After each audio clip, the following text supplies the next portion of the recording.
got a brand new book out called Writing from Left to Right, My Journey from Liberal to Conservative. Michael Novak is our guest. He's author of The Spirit of Democratic Capitalism, and he joins us now. Michael, Tim here with Ray. We thank you for being our guest this half hour. Well, Tim and Ray, thanks a million. Glad to be with you. Hey, what'd you think about what I just said? Well, I worry about that a lot.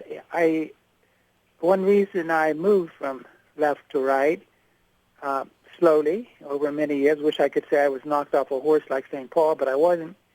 And it just happened many slow and gradual things. But one thing is I became more worried about what I call the moral ecology of the country. Just the sort of thing you were saying, where the old habits fade away, the old beliefs fade away, and people's behavior becomes looser and looser and less reliable. And when you do that, it makes it very hard to make our whole system work. Our system depends on a political part, an economic part, and a moral, cultural part.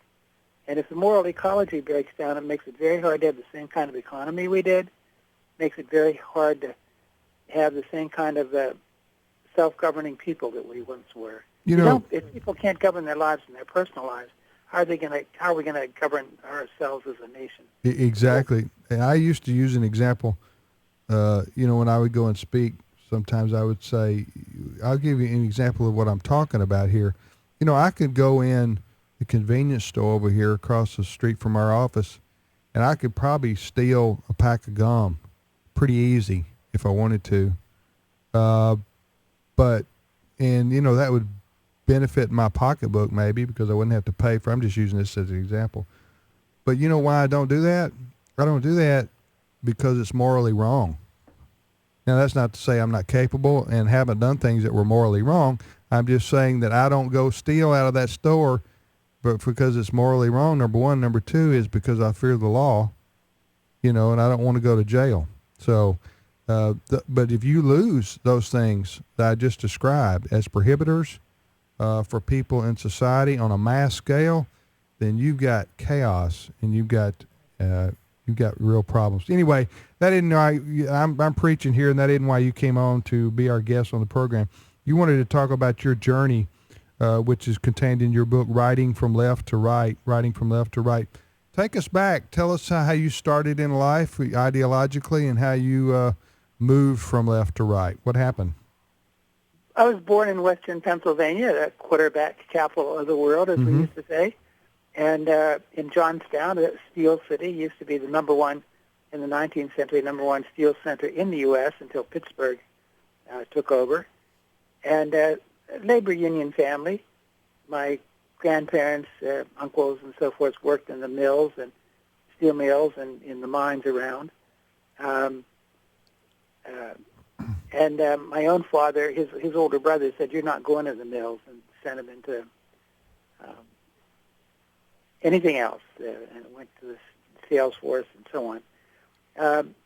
Sort of John F. Kennedy kind of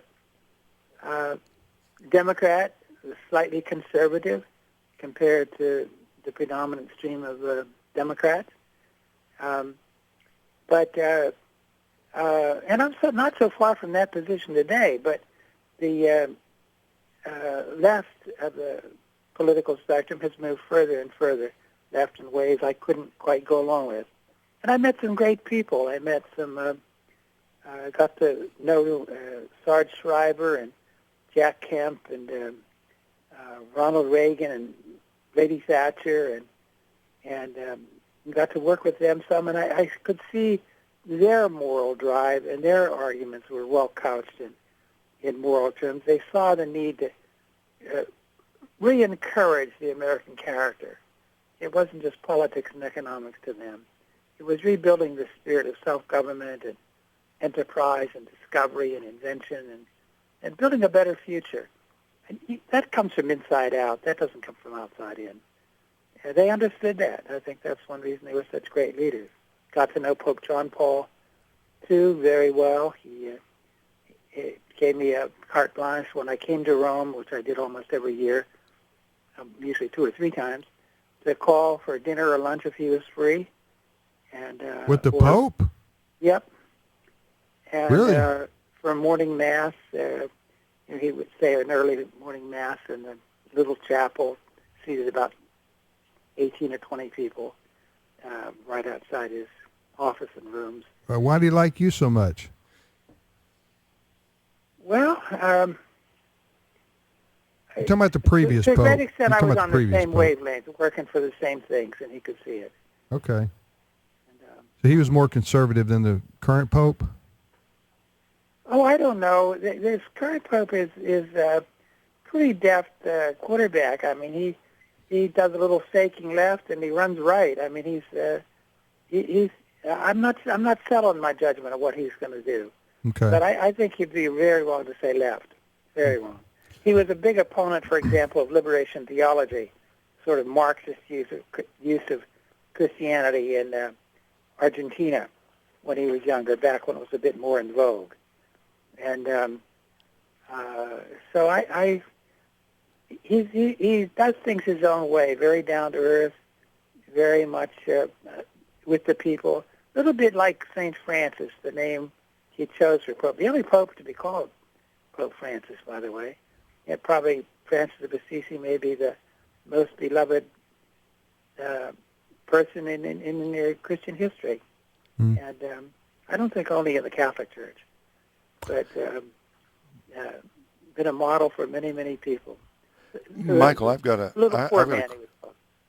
question I'd like to ask you about the kind of liberalism that is represented by John F. Kennedy and liberalism of today, 50 years after his assassination. There is a kind of difference in what the word liberal meant then and what it means now, isn't there? Absolutely. The Kennedys, like a lot of Catholics in the country, of course, the base of the Democratic Party used to be urban Catholics and Jews and the American Southland, the Bible Belt. And they stayed pretty close to the people, whichever way they were, plus the Midwestern populists, the William Jennings Bryan populists of the Middle West, the Hubert Humphreys, even George McGovern. But beginning with about George McGovern, the attitudes of the Democratic Party started to shift, rejoining isolationism of the pre-World War II period, and America first, and come home America. And Reagan picked up the old Democratic Party banner of John Kennedy, we will bear any burden, pay any price in the cause of liberty, and put ourselves on the side of liberty and human rights around the world, and took up international responsibilities. That became a Republican cry. It had used to be a Democratic one. And then the contrast came about when John F. Kennedy wanted to start the war on poverty. He didn't call it that yet, Lyndon Johnson did. But it was really meant to do a two-way street. Yeah, you get help when you're in necessity, but then you got to pitch back and help the common good in other ways. It was a mutual compact, and it shifted away from that, where the government just gave benefits, and increasingly a number of benefits, and didn't ask anything of you at all. And that was not good for the moral ecology of America. That was not good for the characters and the attitudes of America. And I began to get off at that point. I also was very concerned about, it seemed to me the great problem of our generation in an affluent country like this. I mean, my generation is 2 generations ago in a way. But our problem was to begin cutting into the huge numbers of poor people on earth, people living on less than $1 or $2 a day. And at first I leaned in some sort of vague social democratic, this will have to come about through government idea. I sort of was very suspicious of business and capitalism. But I began to look around the world, and I began to recognize that I'm sure glad my grandparents emigrated from Slovakia in the middle of Europe to the United States out of all the places that various Slovaks went, Argentina and into Europe and all over the world. Our family was the luckiest. And I just began to notice that poor people stream towards the centers of capitalism, dynamic economies, invention, discovery. And I began to shift my views on economics and begin to think that the only hope of the poor was the creation of millions of small businesses around the world, because that's where most of the jobs are. You know, the Fortune 500, the big companies, they employ about 14 million people in the U.S. That's way below the 100 million plus that we employ. Most jobs come from small business, and that's what needs to be promoted everywhere around the world. China and India, for example, turned in that direction about 1980, and they picked up speed. And they have between them lifted 600 million or so poor people out of poverty in 20 years plus. That's the most rapid movement out of poverty anywhere on earth. And that came when they turned away from collectivism, communism they called it. In India it was Fabian socialism, and went in the direction of private property and incentives, no price fixing, let prices find their market price. And farmers all over India first and then all over China, seeing they could gain by their work, by their creativity, by their invention, planted more acres of rice and whatever else, and sold it freely on the market. People said in the 1960s that there was going to be poverty worldwide, that the world had run out of, didn't have enough food for the number of population. Professor Ehrlich at Stanford, when I was teaching there in California in the 1960s, was promulgating that. It didn't happen.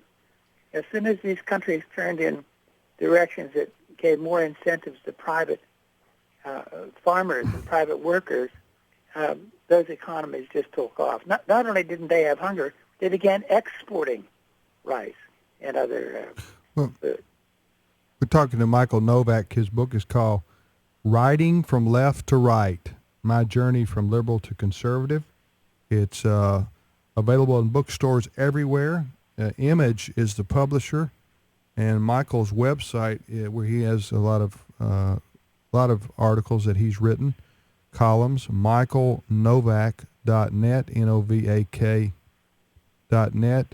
I want to ask you, America up to recently has been described as a center-right country.